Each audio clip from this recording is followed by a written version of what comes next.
जेन तलाक की तैयारी के बारे में एक पॉडकास्ट सुनते हुए दौड़ने जाती है। उसका पति डैन उसके साथ रहने की कोशिश करता है और उससे कुछ समय के लिए विनती करता है।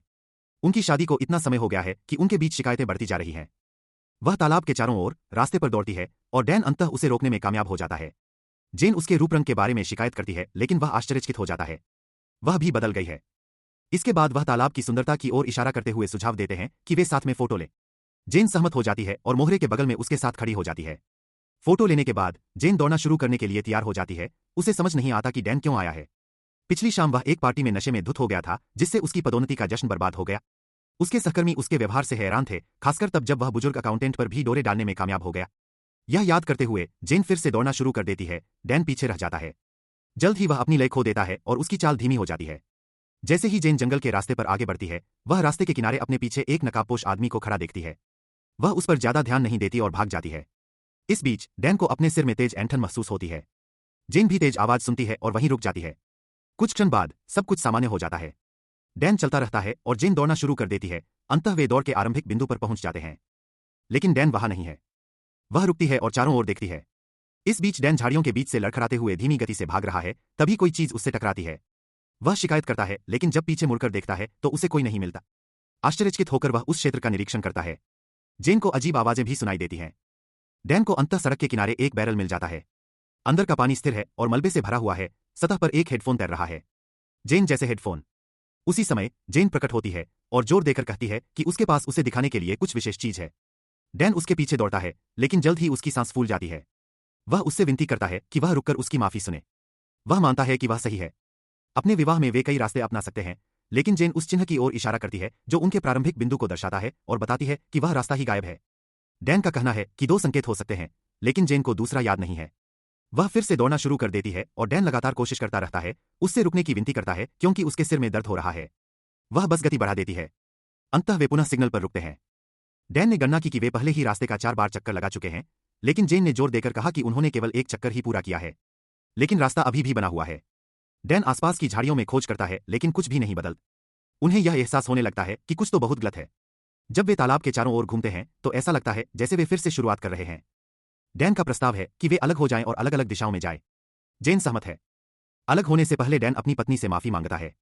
वह मानते हैं कि उनका लंबा वैवाहिक जीवन कभी कभी उन्हें पागल कर देता है, लेकिन वह अभी भी उनसे बहुत प्यार करते हैं। जेन चला जाता है। वह जल्द ही खुद को तैराकी पर प्रतिबंध लगाने वाले एक बोर्ड के पास पाती है और चारों ओर देखने लगती है। कुछ भी नहीं बदलता। डैन के साथ भी यही बात घटित होती है। उसे शहर लौटने का कोई रास्ता नहीं मिलता। वे दोनों अपने आप को आश्वस्त करने की कोशिश करते हैं, उम्मीद करते हैं कि सब कुछ ठीक हो जाएगा। अप्रत्याशित रूप से वे एक दूसरे से टकरा जाते हैं। जेन डैन पर चिल्लाती है कि वह डर गया है, लेकिन वह उसे वहीं रहने के लिए कहता है और भाग जाता है। भ्रमित जेन ने अनुपालन किया। उसे एक चमक दिखाई देती है जैसे कोई पूल के किनारे फोटो ले रहा हो, लेकिन डैन अचानक उससे टकरा जाता है और उसे फिर से आश्चर्यचकित कर देता है। वह ऐसे व्यवहार करता है जैसे उसने उसे काफी समय से नहीं देखा है और दावा करता है कि वह अपना रास्ता नहीं ढूंढ पा रहा है। जेन स्वीकार करती है कि वह डरी हुई है और डैन माफी मांगता है। दंपति तैराकी निषेध के संकेत की ओर मुड़ते हैं और चुपचाप देखते रहते हैं। डैन पूछता है कि क्या जेन को उसके कानों में बजने की आवाज सुनाई देती है, लेकिन वह इसे हैंगओवर बताकर टाल देती है। फिर वह पूछती है कि कौन कचरे में तैरना चाहता है। शैवाल से ढका हुआ एक ताला। जेन ने भी सहमति जताते हुए कहा कि उन्होंने कोई तैराक नहीं देखा। लेकिन फिर यह चिन्ह वहां क्यों है? जेन को लगता है कि शायद यही कारण है कि वहां कोई तैर नहीं रहा है और वह डैन से इसे हटाने को कहती है। वह उसे जमीन से बाहर निकालने की कोशिश करता है, लेकिन असफल रहता है। फिर जेन किसी को फोन करने का निर्णय लेती है। जब वह अपना फोन निकालती है तो उसका हेडफोन फर्श पर गिर जाता है। हालांकि उसे जल्दी ही एहसास हो जाता है कि कोई सिग्नल नहीं है।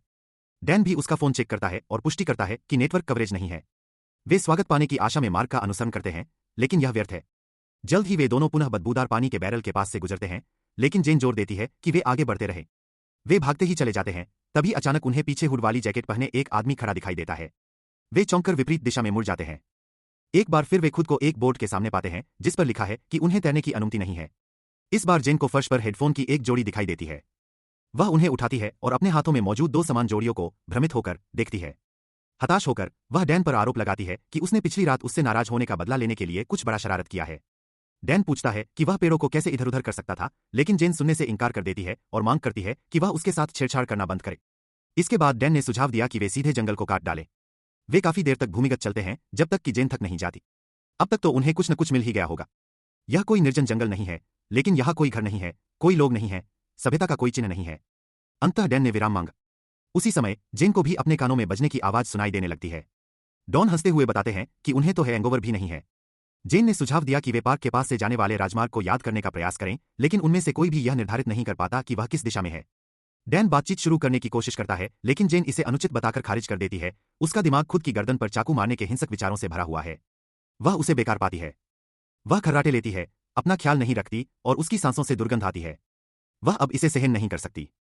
उसकी ईमानदारी से हैरान होकर डैन उसे याद दिलाता है कि वे बहुत लंबे समय से एक साथ हैं और सब कुछ हमेशा एक जैसा ही लगता है, मानो वे किसी सपने में फंस गए हों। जेन बताती है कि वह किसी और के साथ खुश रहना चाहती है, जबकि वह अकेले मर जाएगा। अप्रत्याशित रूप से डॉन भी इससे सहमत हो जाता है तथा इसे उचित बताता है। वे संभवतः एक दूसरे को कभी माफ नहीं करेंगे और एक बार भाग जाने के बाद वे तलाक की प्रक्रिया शुरू कर देंगे। जेन ने डैन को अपनी मां के साथ रहने का सुझाव दिया, लेकिन उसने मना कर दिया और कहा कि उसकी मां जेन से प्यार करती है। जेन ने उसे आश्वासन दिया कि यह सच नहीं है। उसकी मां हमेशा उससे झूठ बोलती रही है। उन्हें अपने अलगाव के बारे में सूचना भेजनी होगी। अजीब बात है कि वे डैन की दिशा चुनते हुए आगे बढ़ते हैं। वे जंगल से भागते हैं और खुद को तालाब में वापस पाते हैं। जेन का ब्रेकडाउन हो गया है। वह वास्तविकता को स्वीकार करने से इनकार कर देती है और बार बार नहीं चिल्लाती है। वे दोनों दौड़ना शुरू करते हैं और जल्द ही खुद को पुनः उस चिन्ह के पास पाते हैं। जेन हताशा में चिल्लाती है, जबकि डैन हंसने लगता है। उसे विश्वास हो जाता है कि यह कोई क्रूर मजाक होगा। कुछ देर बाद वे फर्श पर बैठ जाते हैं और यह निर्णय नहीं ले पाते कि क्या करें। अचानक वे फर्श पर बैठ जाते हैं। उन्होंने एक आदमी की आवाज सुनी जो किसी को भागने का आदेश दे रहा था, लेकिन आसपास कोई नहीं था। डैन इसका अर्थ समझने की कोशिश करता है, जबकि जेन शांतिपूर्वक कहती है कि कोई उन्हें भागने की सलाह दे रहा होगा। दंपति रास्ते पर आगे बढ़ते हैं। वे नकाबपोश आदमी को फिर से देखते हैं, लेकिन इस बार वह जंगल में भाग जाता है। वे उसका पीछा करते हैं और उसे पकड़ लेते हैं और पाते हैं कि वह उनके पीछे खड़ा है। साहस जुटाकर वे उसके पास जाते हैं और उससे सवालों की बौछार कर देते हैं, लेकिन वह न तो जवाब देता है और न ही मुड़कर जाता है। जेन डैन से बात करने के लिए कहती है, लेकिन डैन हिचकिचाता है। वह उस आदमी पर एक छोटा सा पत्थर फेंकता है, लेकिन वह आदमी कोई प्रतिक्रिया नहीं करता।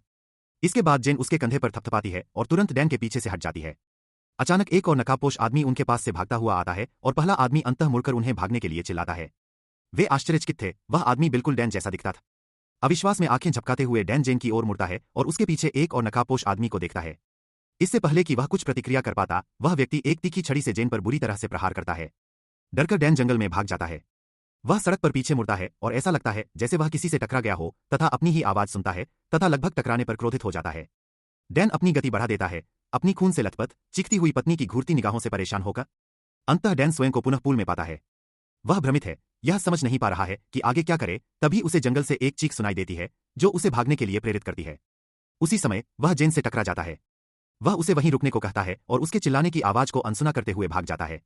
डैन एक पेड़ पर जाकर बैठ जाता है, जहां उसे उल्टी हो जाती है। ठीक होने के बाद वह जेन के पास लौटता है और यह समझने में असमर्थ होता है कि वह अभी भी जीवित कैसे है। अंततः वह उन्हें किसी दूसरी दिशा में जाने का सुझाव देता है और भ्रमित महिला उसके पीछे चलती है। वे काफी दूर तक चलते हैं, लेकिन एक बार फिर परिचित तैराकी निषेध चिन्ह पर पहुंच जाते हैं। डैन ने आश्चर्य से पूछा कि ऐसे गंदे पूल में कौन तैरेगा। जेन जवाब देती है कि यदि सिग्नल नहीं होता तो लोग वहां होते, और वह जमीन से हेडफोन का गुच्छा उठाती है। हालांकि उनके अपने हेडफोन उनकी जेब में सुरक्षित रहते हैं। डैन ने देखा कि जेन का कंधा धूप से झुलस गया है और उसने किसी को बुलाने का सुझाव दिया, लेकिन फिर भी कोई संकेत नहीं मिला। निराश होकर वह सड़क पर चलता है और जेन भी उसका पीछा करती है। जब वे जंगल से गुजर रहे होते हैं तो डैन अचानक जेन की ओर मुड़ता है और उससे वादा करता है कि वह उसे नहीं खोएगा और उसे आश्वासन देता है कि वे वहां से निकल जाएंगे। जेन भ्रमित है और उसे समझ नहीं आ रहा कि वह क्या बात कर रही है। डैन ने जोर देकर कहा कि एक बार वे भाग जाएंगे तो वे फिर से एक दूसरे की सराहना करना शुरू कर देंगे। अचानक एक और डैन प्रकट होता है और पहले डैन के सिर पर डंडे से वार करता है और भागकर पास में ही उल्टी कर देता है। यह नया डैन गुस्से से शिकायत करता है। मुझे आश्चर्य है कि क्या जेन ने कभी उसे बताया होगा कि उसके बाल कितने भयानक दिखते थे। जब जेन उससे अपने डबल से स्वेटशर्ट हटाने के लिए कहती है तो वह पूरी तरह से उलझन में पड़ जाती है। ऐसा करते हुए वह डैन पर यह आरोप लगाती है कि उसे इस बात की जानकारी नहीं है कि वह एक अलग समय चक्र से आई है। जेन ने सेकंड डैन की स्वेटशर्ट पहन ली और विश्वास के साथ कहा कि वे सभी एक ही व्यक्ति हैं। इस बीच घायल डैन को होश आ जाता है। दूसरे ही क्षण डैन अपने आप को अवास्तविक तरीके से पीटना शुरू कर देता है। जेन इसे और अधिक सहन करने में असमर्थ होकर फर्स्ट डॉन को पेड़ की टहनी से मारकर मार देती है। पार्टी के बारे में उनके तर्क और उन्हें भाग जाने के लिए उकसाने वाली चीखों की गूंज उनके कानों तक पहुंचती है। जोड़ी का यह संस्करण अजीब परिस्थितियों से निपटते हुए खुद को संभालने की कोशिश करता है, जबकि रास्ते में उन्हें अपने ही अन्य संस्करणों का सामना करना पड़ता है। डैन उसकी उपस्थिति से डर जाता है, खुद को बाहर से देखकर, लेकिन जेन उसे चुप करा देती है और दूसरे जोड़े को अभी भी यह एहसास नहीं हुआ है कि वे बहुत लंबे समय से उलझन में फंसे हुए हैं। डैन अन्य संस्करणों को आगे बढ़ाने की पेशकश करता है, लेकिन जेन इसका विरोध करती है और उससे कहती है कि वह उसे फिर कभी न छोड़े। उन्हें अलग नहीं किया जाना चाहिए। वह मानती है कि डैन का यह संस्करण अच्छा है, लेकिन अगर कोई बुरा संस्करण सामने आ जाए तो क्या होगा। वह उसके साथ जुड़ जाता है और क्लोनों के बारे में सोचते हुए सुझाव देता है कि यदि समय चक्र मौजूद है तो वे स्वयं के अलग अलग संस्करण होंगे।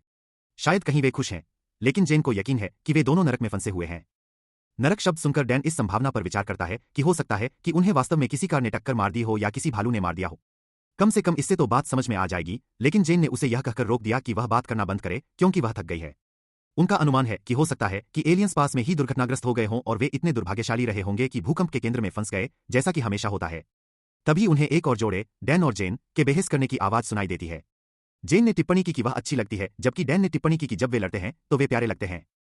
उसके अन्य संस्करण अलग अलग दिशाओं में भाग जाते हैं और जेन अनुमान लगाती है कि यह सब किसी प्रकार का सबक हो सकता है। यदि वे यह सीख लें, वे शायद सब कुछ ठीक कर सकेंगे। लेकिन डैन का मानना है कि उनका केवल सर्वश्रेष्ठ संस्करण ही बच पाएगा। उसी समय एक और डैन प्रकट होता है और उनके सामने मारा जाता है। यह दृश्य सहन न कर पाने के कारण दंपति वहां से चले जाते हैं।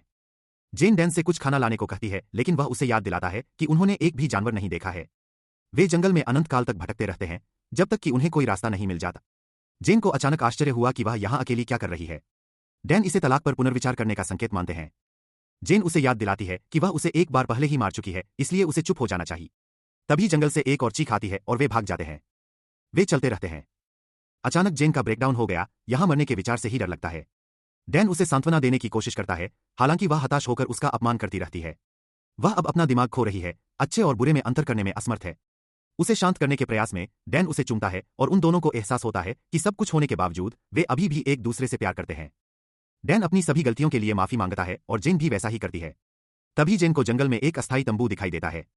जोड़ी सावधानी से पास जाती है और अंदर हेडफोन का एक उलझा हुआ समूह और डैन का फोन पाती है, साथ ही उसके एक संस्करण का बुरी तरह से सड़ चुका शरीर भी पाती है। वे दोनों समझते हैं कि कोई रास्ता नहीं है, वे कभी बाहर नहीं निकलेंगे।